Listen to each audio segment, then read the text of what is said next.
cose, vede gente, tira tambara qua e che là, insomma, ecco, lui vive un po' la giornata e sì, insomma, fa anche lui i suoi mestieri perché un dì fa una roba, un dì fa l'altra, però senza tante preoccupazioni.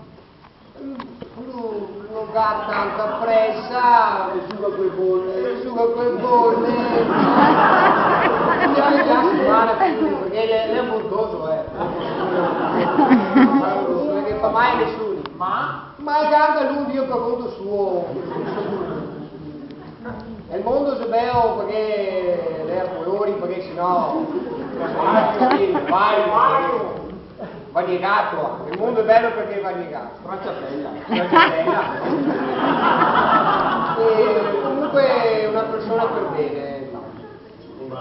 Potremmo dire che Michelangelo è un po' l'antitesi del modo di vivere veneto. L'alter ego. L'alter ego, discoteca! Suonare l'alter ego! L'alter ego del veneto perché non lavora poco. Sì, è già un antieroe, però anche lui alla fine fa il suo, perché serve anche lui, perché te vai al bar, se non ti cadi con quelli che fanno il ciacco, poi ti torni a casa, non sembra là, non fa il ciacco, infatti sei un infante, cioè non vuole anche quelli perché sennò te resti da solo, dice che c'ha compagnia, vuoi qualcuno che c'ha compagnia? Guarda che tu non va. Ultimamente ti trovi anche un professore dell'università Le Palo. Posso fare una domanda? So che sei irrituale.